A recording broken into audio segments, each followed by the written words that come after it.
Have you ever been really excited about your latest quilt project and you're talking to somebody about it and their eyes just glaze over? Let's have a conversation about that today.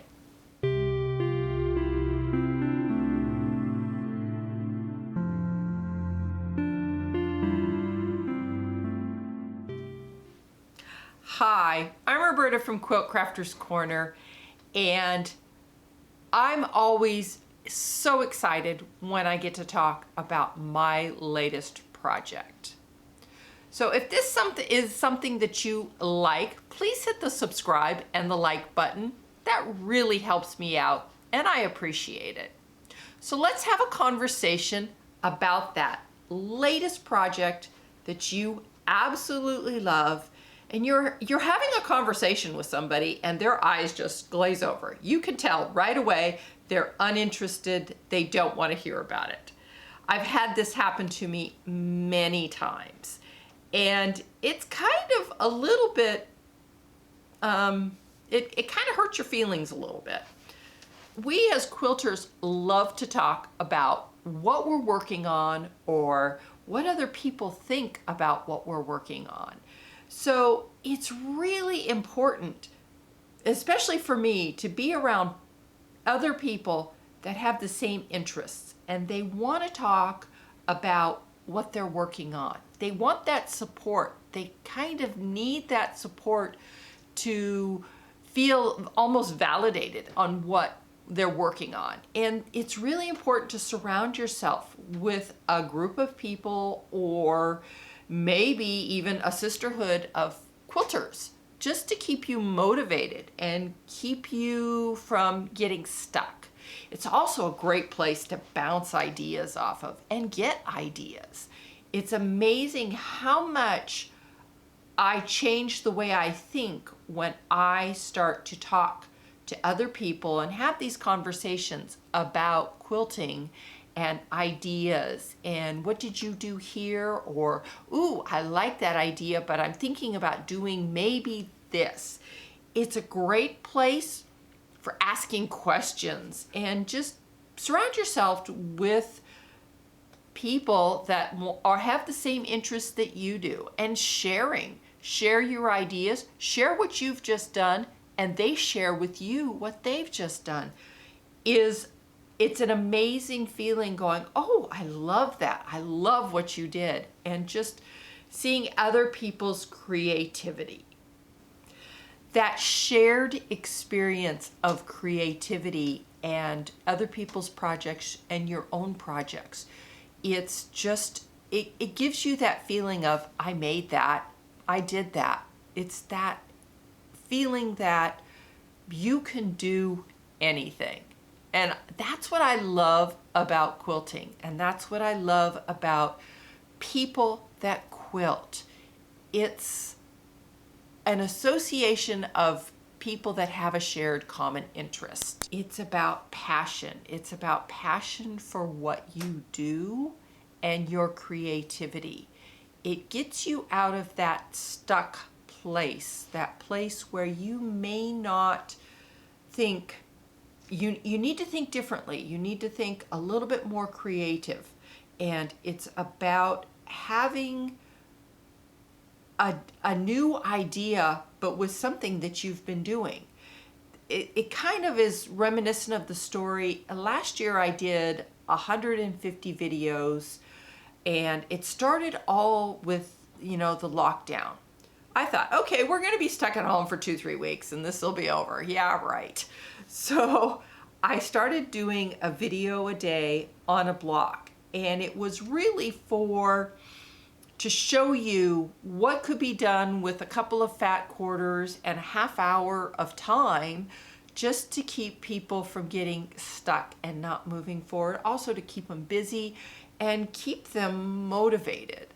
So, but there's one really important thing that I learned, not only about myself, but my quilting, was how much it changed from just being a block to being a creative part of me, and how I brought that to my quilting and what I was making, it also brought that passion for, oh, I love the way this one turned out. That was always an added bonus for me, is just, I love the way this block turned out. The other place that I get my creativity from is I have gone to the Houston Quilt Show for the 4 or 5 years prior to last year. And the quilts that you see there are amazing. It's amazing to see what other quilters have done and how they've used fabric and textures in order to get their quilt to talk to you.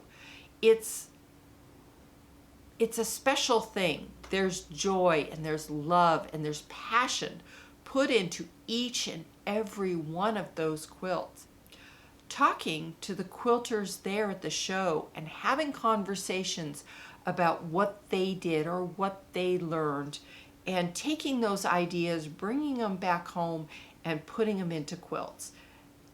It's always an interesting thing to bring home those creative ideas and start putting them in your quilts. It really brings the level of your quilts up. There are many stunning and interesting quilts at the Houston Quilt Show. The first one I want to show you is a very simple traditional block set on point in a blue and white fabric. It's very simple and it's traditional, but yet it's a very elegant looking quilt.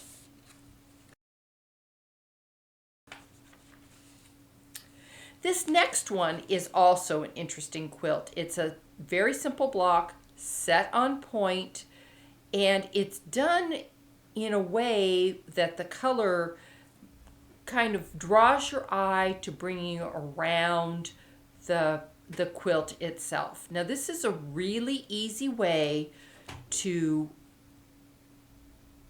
have that movement in your quilts and using color.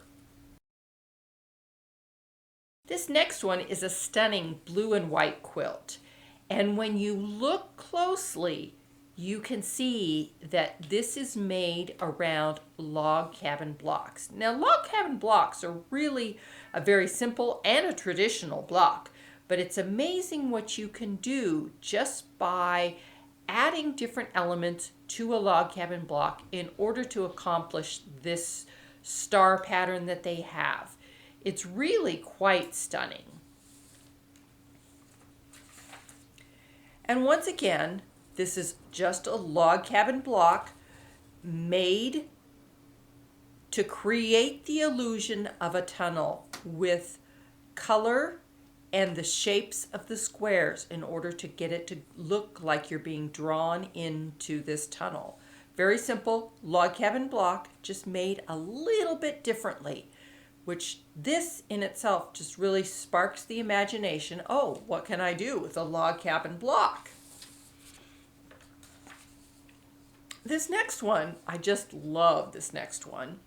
It's made out of antique handkerchiefs. And once again, it's a traditional block. It's a very simple block to make, but done with the antique handkerchiefs really gives it that element of originality and creativeness. She took the extra pieces and she made the umbrellas to go all along the border. Very, very stunning, stunning quilt. Very, very creative also. The next one here is just an amazing use of different textures of fabric and color in order to accomplish this one.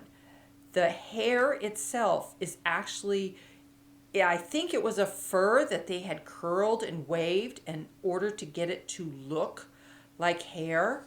It was just really a very, very good use of a different type of fabric.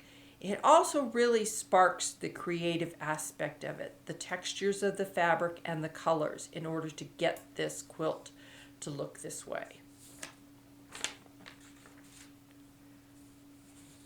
Now I like this one. It's a color wheel almost, and it gives you that element of each color as you're moving around the color wheel with just splashes of color in a very unorganized in each corner that draws your eye into the center of the quilt.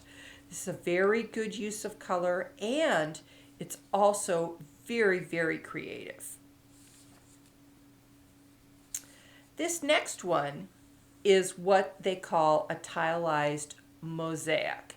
And these are, each piece is in each little square, it's not really square, the shape is sewn down to a black fabric in order to leave just enough space to give you that tilized look.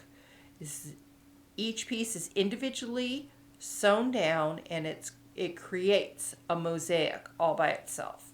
Very, very creative, and a lot of imagination in this one. This one is really a stunning one. This last one, not only amazing, but the hours that it took to make this. This is hand-sewn crystals and chains and beading. There's a lot of beading done, individual beading done on throughout this whole entire quilt. It's an amazing quilt, and I'm sure it took somebody a great deal of time and effort. But once again, this is that creativity, that imagination, what you can do with quilting, what you can do with added embellishments.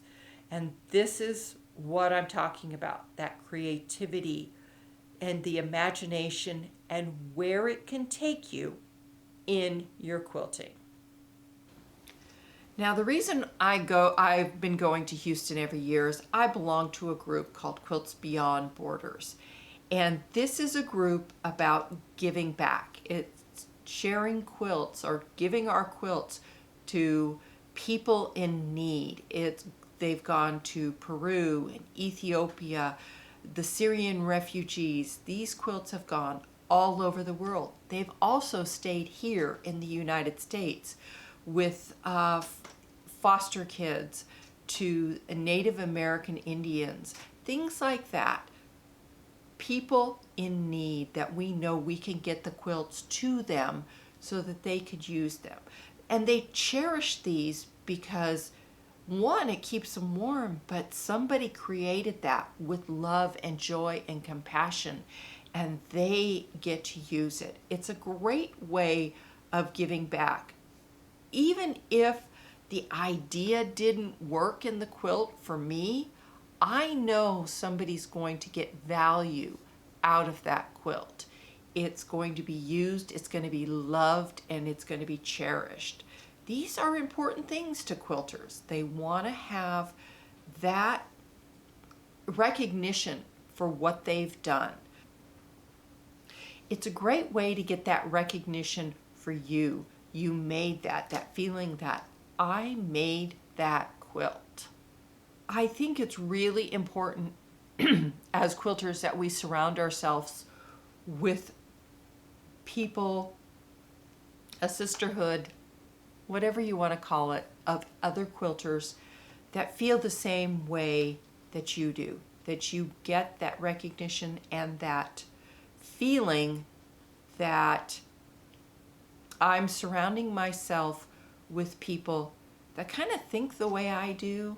Their eyes don't glaze over when you talk to them. This is about surrounding yourself with people that care about what you care about. They want to be creative. They want to be passionate. They want to show that love in the quilt that they've made. This is just a part of being human. We all want this. So I want to surround people with this ability or a group in order to give you this freedom to be creative, to express yourself, to put that love and passion into your quilts. This is also about tackling that next hard thing that you want to know how to do. if you surround yourself with people that want to show you how to do it or share with you ideas on how to do it, maybe even inspire you to do something a little bit harder the next time. If this is something that you've always wondered about and you're interested to know more, please like and subscribe to my channel, and let's have a conversation about how you can take your quilting to the next level.